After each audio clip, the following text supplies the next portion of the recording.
आप सभी का इस वीडियो क्लासेस में फिर से स्वागत है। इस वीडियो सेशन में हम लोग अध्ययन करने जा रहे हैं 10th इकोनॉमी के चैप्टर नंबर 3 का ये हमारा 4th वीडियो होगा। और इस वीडियो में हम लोग अध्ययन करेंगे मुद्रा क्या है। मुद्रा क्या है, इस बारे में अर्थशास्त्रियों की बहुत सारी परिभाषा है। उसमें सबसे एक प्रचलित और महत्वपूर्ण परिभाषा है जो हर बार एग्जाम में पूछा जाता है, वो ये है मुद्रा वो है जो मुद्रा के कार्य करता है। ठीक। लेकिन जैसे ही मुद्रा की बात आती है, मनी की बात आती है, तो हमारे मस्तिष्क में यही कुछ क्वाइन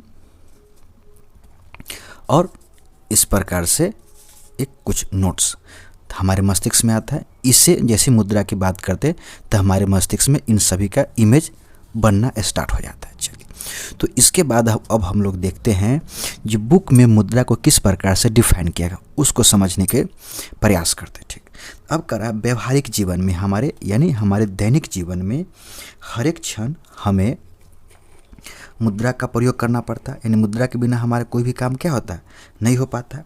मुद्रा कहने से सामान्यतः सभी व्यक्ति समझने लगते हैं कि धातु अथवा कागज का बना वह वस्तु जो हमारे दिनचर्या में आय उपलब्ध कराता है। ठीक, तो हमारे वस्तु और ये सिक्का और कागज का ये नोट, ठीक, जो हमें क्या कराता है, आय उपलब्ध कराता है। यह वस्तु और सेवाओं के आदान प्रदान में सुविधा उपलब्ध कराता है। तो कह रहा है जो ये आपका ये नोट है वो क्या कर रहा है, वस्तु और सेवाओं के आदान प्रदान में क्या करता है, सुविधा उपलब्ध कराता है। जिसका इससे को समझने के लिए हम लोग इस प्रकार से समझ सकते हैं।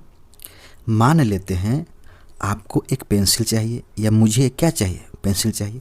तो इस पेंसिल के बदले हम क्या करेंगे, किसी दुकानदार को जो पेंसिल हम लोग के लिए उपलब्ध कराता है उससे हम 5 रुपये 10 रुपये देंगे, हमें 1 या 2 पेंसिल क्या करेगा, दे देगा। ठीक, अब उसके बाद कह रहा है हमें किसी भी प्रकार की कोई बीमारी होती है या किसी चीज़ की मतलब कि आवश्यकता होती है, बिजली ठीक कराना होता है, तो हम क्या करते हैं, अगर किसी प्रकार की बीमारी होती है तो हम डॉक्टर के बुलाते हैं और डॉक्टर क्या करता है, आके सेवा देता है, यानी हमें स्वस्थ कर देता है, मेडिसिन देता है और इंजेक्शन देता है और हम क्या हो जाते, ठीक हो जाते हैं। तो डॉक्टर ने आके अपनी क्या दी, सेवा दी।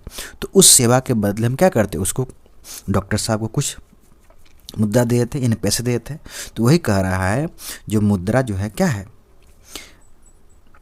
वस्तु और सेवाओं के आदान प्रदान में क्या किया, सुविधा उपलब्ध कराता। अगर मुद्रा नहीं होता तो डॉक्टर साहब को हम क्या देते, अगर मुद्रा नहीं होता तो सोच के देखिए, हम पेंसिल खरीदने जाते तो वहाँ क्या देते, या तो गेहूँ देते या चावल देते, या डॉक्टर साहब आते तो उनको अगर मुद्रा नहीं होता तो उसके बदले हम क्या देते, या तो कोई सरसों देते या मक्का देते या कोई और चीज़ देते। लेकिन हो सकता है वो डॉक्टर साहब गेहूं चावल मक्का लेने से मना कर दे, उनको क्या चाहिए, उनको किसी और वस्तु की यानी घी की आवश्यकता हो। और जब हम पेंसिल लेने जाएं तो उसको हम चावल दे तो बोले नहीं मुझे मक्का की आवश्यकता हो।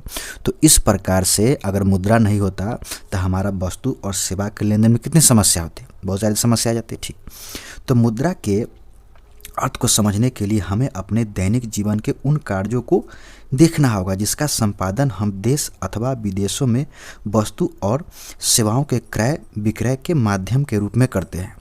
तो वस्तु और सेवाओं के क्रय विक्रय के माध्यम के रूप में या अपने देश में या विदेश से कोई वस्तु और सेवा क्या करते हैं, उसको क्रय करते हैं यानी खरीदते हैं या कोई विक्रय करते हैं। तो किसके माध्यम से, सब के सब मुद्रा के माध्यम से। मुद्रा के विकास को देखने के क्रम में हमने देखा कि सभ्यता के आरंभिक अवस्था में यानी जब मानव जीवन का विकास हो रहा था, सभ्यता का विकास हो रहा था, उस समय वस्तु जैसे बकरी, गाय, गेहूं, चमड़ा आदि का उपयोग विनिमय यानी लेन देन के माध्यम के रूप में होता था। ठीक, बाद में चमड़ा, पत्थर, कौड़ी, सोना एवं चांदी तथा कागज के बने मुद्रे का उपयोग होने लगा।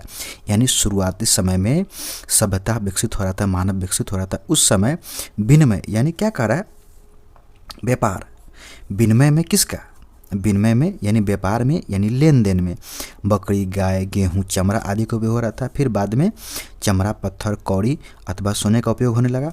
आजकल तो अधिकतर भुगतान पत्र मुद्रा यानी चेक, ड्राफ्ट के रूप में हो जाता है, पत्र मुद्रा अथवा चेक के रूप में होता है। ठीक, अब देखिए साधारण बोलचाल में मुद्रा का अर्थ धातु से बने सिक्के। तो साधारण बोलचाल में मुद्रा का अर्थ धातु से बने सिक्के समझा जाता है। ये जो सिक्का है इसे क्या कहते हैं? मुद्रा कहते हैं साधारण बोलचाल में। और मुद्रा शब्द का प्रयोग मुहर यानी किसी प्रकार का स्टाम्प या चिन्ह के अर्थ में भी किया जाता है। ठीक, अब यही कारण है कि जिस वस्तु पर सरकारी चिन्ह या मुहर लगाया जाता था उससे मुद्रा कहा जाता था। यानी किसी प्रकार का सरकारी स्टाम्प यानी उस पर मुहर अंकित किया जाता है, उससे भी मुद्रा कहा जाता है। अर्थव्यवस्था में मुद्रा की अनेक परिभाषा है।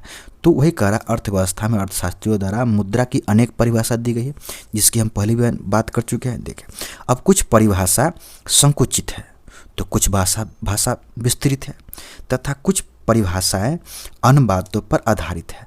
अब देखिए, अब स्टार्ट करते हैं यहाँ से। अर्थशास्त्रीय मुद्रा को क्या कहते हैं? प्रोफेसर हार्टलेविट्स ने बताया कि मुद्रा वह है जो मुद्रा का कार्य करती है। तो मुद्रा का कार्य क्या है? तो मुद्रा का सबसे महत्वपूर्ण कार्य है विनिमय यानी लेन देन, व्यापार का कार्य। तो इसमें मुद्रा क्या करता है? कार्य करता है। तो यही क्या है? मुद्रा है। ठीक, और मुद्रा का कार्य क्या है? इस पिछले वाले वीडियो में हम लोग वीडियो नंबर 3 में बहुत अच्छे से अध्ययन किया। अगर आप लोग नए वीडियो देखें तो जाइए आप इस चैनल पे, वहीं पे आपको थर्ड वीडियो चैप्टर नंबर 3 का मिल जाएगा, वहाँ पे अच्छे से अध्ययन कर लीजिए। ठीक, तो मुद्रा वो है जो क्या करता है? मुद्रा का कार्य करती है। Money is a what money does. तो इनका कथन है प्रोफेसर हार्टलेविट्स। तो यही पूछता है मुद्रा वो है जो मुद्रा का कार्य करती है। कथन किनका है? तो हार्टलेविट्स का, यहाँ से याद रखना है। एक दूसरे अर्थशास्त्री है, उनका नाम है कोलबर्न का कहना है कि मुद्रा वो है जो मुद्रा वो है जो मूल्य का मापन करता है। यानी मुद्रा वो है जो मूल्य का मापन करता है, यानी इसका क्या मूल्य है, और वही मूल्य का जो मापन करता है वो क्या कहलाता है? मुद्रा कहलाता है, और भुगतान का साधन बनता है। ठीक, देखो प्रोफेसर कोलबर्न का कहना है जो मुद्रा मूल्य का मापन करता है और भुगतान का माध्यम बनता है उसे क्या कहते हैं? मुद्रा कहते हैं। और नैप के अनुसार कोई भी वस्तु जो राज्य द्वारा मुद्रा घोषित की जाती है, नैप के अनुसार एक अन्य अर्थशास्त्री है, उनका कहना है कोई भी वस्तु जो राज्य द्वारा मुद्रा घोषित की जाती है मुद्रा कहलाती है। यानी राज्य किसी वस्तु को मुद्रा घोषित कर देगा वो क्या कहलाएगा? मुद्रा कहलाएगा। ये नैप का कथन है। ठीक, अब एक दूसरे अर्थशास्त्री का उनका कथन है, इनका नाम है सीलिंगमैन का कहना है कि मुद्रा वह वस्तु है जिसे समानतः स्वीकृति प्राप्त है। यानी लोगों ने सरकार के सुझाव के बाद, सरकार के बताए गए यानी सरकार के दिशा निर्देश के बाद जिसको लोगों ने अपना लिया है वही क्या कहलाता है? मुद्रा कहलाता है। निष्कर्ष के तौर पर हम कह सकते हैं कि समानता स्वीकृति प्राप्त यानी विधिगरा लीगल टेंडिंग यानी सरकार द्वारा लागू किया गया, सरकार द्वारा दिया गया और लोगों ने क्या कर लिया? उसको अपना लिया। यानी सरकार द्वारा लागू किया गया मुद्रा ही क्या कहलाता है?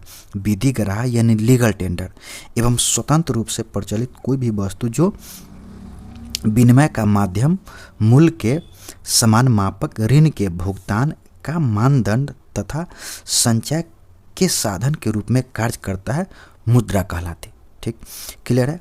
अब देखिए अगला है, आगे क्या कह रहा है? आर्थिक विकास के वर्तमान युग में अर्थशास्त्री में अर्थव्यवस्था में तरक्की होने के क्रम में तथा वर्तमान वैश्वीकरण ग्लोबलाइजेशन के युग में आदान प्रदान की समस्त क्रिया पत्र मुद्रा यानी पेपर मनी, चेक आदि साख मुद्रा के द्वारा हो रहा है। वर्तमान समय में जितना भी ग्लोबलाइजेशन युग में जो आदान प्रदान होता है, लेन देन होता है, उसमें विनिमय का माध्यम मुद्रा का जो रूप है वो किसके रूप में होता है? पत्र मुद्रा यानी चेक के रूप में होता है। प्लास्टिक मुद्रा जिसे हम एटीएम सह डेबिट कार्ड, एटीएम कम डेबिट कार्ड अथवा क्रेडिट कार्ड कहते हैं के रूप में आज विनिमय की क्रिया संपादित की जाने लगी है। यानी आजकल वर्तमान समय में प्लास्टिक मुद्रा जैसे एटीएम और एटीएम कार्ड और सह डेबिट कार्ड तथा क्रेडिट कार्ड के नाम से जानते हैं, इसके द्वारा भी विनिमय यानी लेन देन की क्रिया क्या हो रही है, संपादित होने लगी है। अब कंप्यूटर के इस दौर में कोर बैंक यानी जितना भी आपका बैंक है वो सभी बैंक क्या हो गया, एक दूसरे से जुड़ गया है। तो उसी सभी बैंक एक दूसरे से जुड़ जाने को हम कहते हैं कोर बैंकिंग। तो कोर बैंकिंग के प्रचलन के कारण कुछ ही क्षणों में देश या विदेश के एक से दूसरे भागों में मुद्रा का स्थानांतरण बिना किसी कठिनाई के किया जाने लगा है। ठीक, आराम से वहाँ पे अकाउंट नंबर डालेंगे, उसमें डिजिट डालेंगे, सारा पैसा क्या हो जाएगा, यहाँ से उसके अकाउंट में ट्रांसफ़र हो जाएगा। ठीक, तो बिना कठिनाई से हस्तांतरण किया जाने लगा। अब देखिए मुद्रा के क्रमिक विकास को तालिका 3.1 के रूप में स्पष्ट किया जा सकता है। मुद्रा के क्रमिक विकास यानी मुद्रा के क्रमिक विकास के सबसे पहले स्तर पे हम लोग थे वस्तु विनिमय प्रणाली, बार्टर सिस्टम। ठीक, इसको आगे हम और आगे डिटेल में पढ़ेंगे।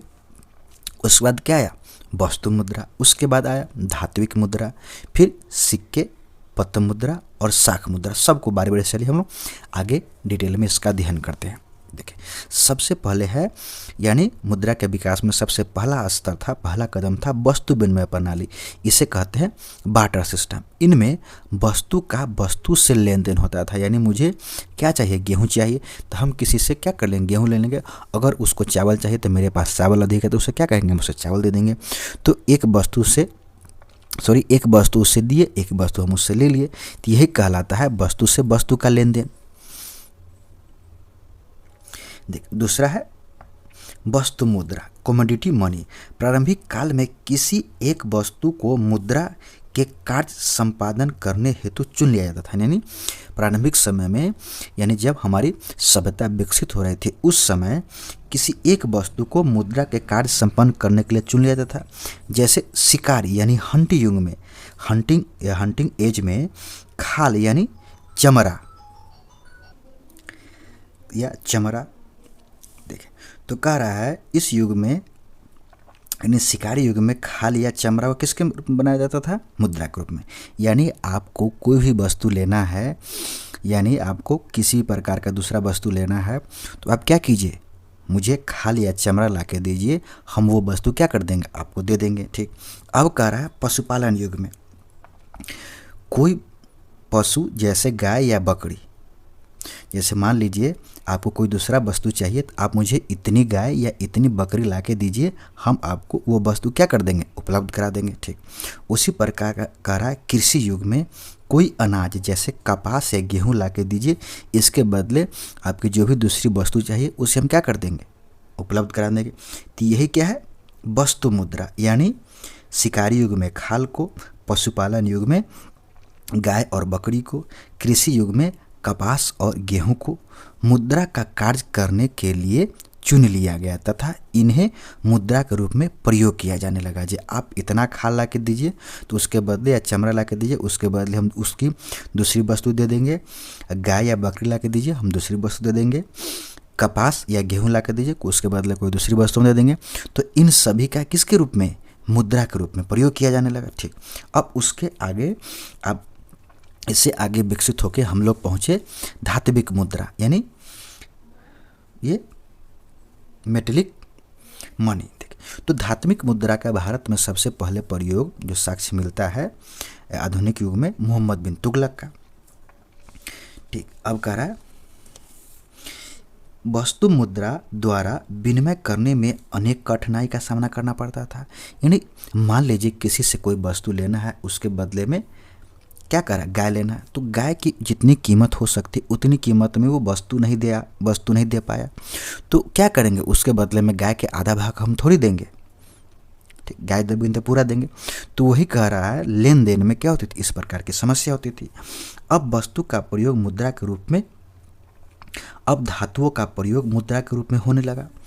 मुद्रा जो पीतल और तांबे इत्यादि धातु से बना होता था, इसे क्या कहते थे, धात्विक मुद्रा कहते थे। तो धात्विक मुद्रा सबसे पहले पीतल और तांबा का बना। ठीक। अब देखिए धात्विक मुद्रा के बाद आगे हम लोग बढ़े किससे, सिक्के पे। तो सिक्का कभी भी हम लोग साक्ष्य हमारे पास है और सिक्का का ही कुछ रूप हम लोग क्या करते हैं, उसके बदले रूप में उसका उपयोग करते हैं, क्वाइन। तो धातु मुद्रा के प्रयोग में धीरे धीरे कुछ कठिनाइयाँ आने लगी। इन कठिनाइयों को दूर करने के लिए सिक्का का प्रयोग किया जाने लगा। जैसे सोने चांदी आदि से बना अब वस्तु जो देश की सार्वभौम सरकार की मुहर से प्रचलित होता है उसे क्या कहते हैं, सिक्का कहते हैं। तो सोना चांदी से बना वह वस्तु जो देश की सार्वभौम सरकार यानी देश की सरकार द्वारा सरकार के मुहर से प्रचलित हो उसे क्या कहते हैं, सिक्का कहते हैं। तो वर्तमान में जो सिक्का चलता है वो सोने चांदी का नहीं होता, किसी और वस्तु को होता है, जिसके सिक्का चित्र पॉइंट 1 में क्या क्या दिखाया गया है। ठीक, चलिए अब आगे देखते हैं। पत्र मुद्रा, पत्र मुद्रा, पेपर मनी। सिक्का मुद्रा में भी कुछ दोष है। इन्हें एक स्थान से दूसरे स्थान ले जाने में काफ़ी कठिनाइयाँ होती है। ठीक, इसलिए पत्र मुद्रा का प्रचलन हुआ, यानी पेपर, इसे कहते हैं क्या, पत्र मुद्रा, पेपर मनी। इसे हम क्या कर सकते हैं, आसानी से ले जा सकते हैं। इसकी अधिकांश मात्रा, अगर इसकी अधिकांश मात्रा सिक्के की हमको एक जगह दूसरे कहीं ले जाना पड़े तो क्या होगी, काफ़ी समस्या होगी। इसलिए पत्र मुद्रा का प्रचलन हुआ। वर्तमान समय में विश्व के प्रायः सभी देशों में पत्र मुद्रा का ही प्रचलन है। ठीक, देश की सरकार तथा देश के केंद्रीय बैंक द्वारा जो कागज का नोट प्रचलित किया जाता है उसे क्या कहते हैं, पत्र मुद्रा कहते हैं। तो देश की सरकार, देश के बैंक द्वारा जो कागज मुद्रा प्रचलित किया गया उसे क्या कहते हैं, पत्र मुद्रा कहते हैं। चूँकि यह कागज का बना होता है इसलिए इसे कागजी मुद्रा भी कहते हैं। यह कागज का बना हुआ है इसलिए क्या कहते हैं, इसे हम कागजी मुद्रा भी कहते हैं। ठीक, भारत में अब यहाँ से बहुत इंपॉर्टेंट चीज़ है, ये कह रहा है भारत में 1 रुपये के कागजी नोट अथवा सभी सिक्के केंद्र सरकार के वित्त विभाग द्वारा चलाया जाता है। तो भारत में 1 रुपये के कागजी नोट, तो बहुत प्रयत्न करने के बाद भी हमारे पास 1 रुपये कागजी नोट उपलब्ध नहीं हो पाया है। ठीक, देखते इसको हम कैसे समझते हैं। तो भारत में 1 रुपये के कागजी नोट अथवा सभी सिक्के केंद्र सरकार के वित्त विभाग द्वारा चलाया जाता। अब देख कर चाहे सिक्का ये हो, चाहे सिक्का ये हो, चाहे सिक्का हमारा ये हो, तो सभी सिक्का पर किसका हस्ताक्षर होता है, भारत सरकार का। देखिए भारत सरकार का नाम लिखा है, भारत सरकार। देखिए क्या है, भारत सरकार, क्या है, भारत सरकार। तो वही कह रहा है भारत में जितने भी सिक्के चलते हैं वो सब पर किसका हस्ताक्षर होता है, केंद्र सरकार के वित्त विभाग का। ठीक, और बात रही कागजी नोट के, तो कागजी नोट के 1 रुपये पर भी भारत सरकार का हस्ताक्षर होता है। ठीक, क्लियर। तो बहुत कोशिश करने के बाद ही हमारे पास 1 रुपये कागजी नोट नहीं मिल पाया। तो एक बार क्या करते हैं, इज्यूम करके चलते हैं जो इसी तरह से 1 रुपये का कागजी नोट होगा, करेंसी होगा, उस पर भी भारत सरकार क्या हो लिखा होगा। ठीक, क्लियर है। अब कह रहा है 2 रुपये या उससे अधिक के सभी कागजी नोट पर कागजी नोट देश के केंद्रीय रिजर्व बैंक ऑफ इंडिया द्वारा जारी किया जाता है। तो जो भी आपका हम नोट लेंगे 2 रुपये या उससे ऊपर के, तो सब पर किसका हस्ताक्षर होगा, भारतीय रिजर्व बैंक, और उस पर गवर्नर का क्या होगा, यहाँ हस्ताक्षर भी होगा। तो 2 रुपये से ऊपर जितने भी सभी नोट है सबका किस पर हस्ताक्षर होगा, रिजर्व बैंक का। देखिए इस पे भी भारतीय रिजर्व बैंक।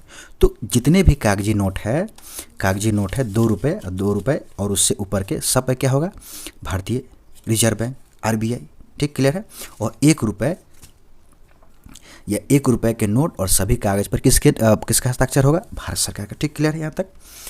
चलिए अब आगे चलते। इस तरह अपने देश में केंद्रीय सरकार 1 रुपये के नोट जारी करती है तथा रिजर्व बैंक ऑफ इंडिया 2, 5, 10, 20, 50, 100, 500, 1000 रुपये का नोट क्या हो गया, बंद हो गया, रुपए के नोट जारी करता है। तो यहाँ पे याद रखना है 1 रुपये के कागजी नोट और सभी सिक्के भारत सरकार द्वारा जारी किए जाते हैं। ठीक, क्लियर है। तो सभी सिक्के, चाहे सिक्के 1 रुपये के हो, चाहे सिक्के 2 रुपये के हो, चाहे सिक्के 5 रुपये के हो, चाहे सिक्के 10 रुपये के हो, चाहे सिक्के अब आ चुका है 100 रुपये का, सभी सिक्के पर हस्ताक्षर किसका होगा? भारत सरकार का उस पर सिंबल होगा, भारत सरकार उस पर लिखा होगा। और उसके बाद 1 रुपये के नोट छोड़ के बाद बाकी जितने भी नोट बचते हैं 2 रुपये या उससे ऊपर के नोट, सब पे क्या लिखा होगा? सब पे RBI लिखा होगा, भारतीय रिजर्व बैंक ऑफ इंडिया। ठीक, क्लियर है, कोई दिक्कत नहीं। तो भारत में एवं अमेरिका में प्रचलित रुपए के कुछ नमूने चित्र 3.2 में दिखाए गए यहाँ पर। ठीक, यहाँ पर देखिए, तो भारत और अमेरिका में जो पेपर नोट चलते हैं उसका चित्र इस पर दिखाया गया है। अब कह रहा है साख मुद्रा 6। साख मुद्रा कैसे कार्य करता है? तो साख मुद्रा, साख का मूल रूप से अर्थ होता है क्रेडिट यानी विश्वास।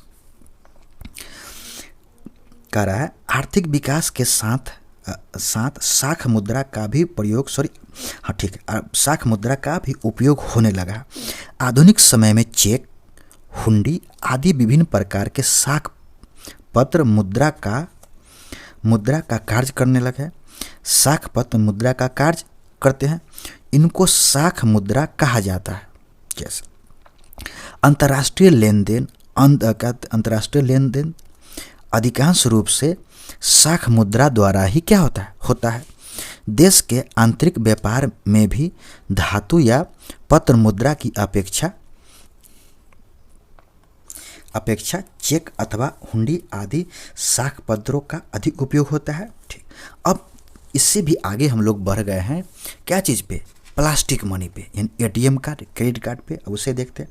प्लास्टिक मुद्रा, आजकल प्लास्टिक मुद्रा का प्रचलन जोरों पर है। जो ATM कार्ड होता है, डेबिट कार्ड होता है, क्रेडिट कार्ड होता है, उसे हम क्या कहते हैं? प्लास्टिक मुद्रा कहते हैं।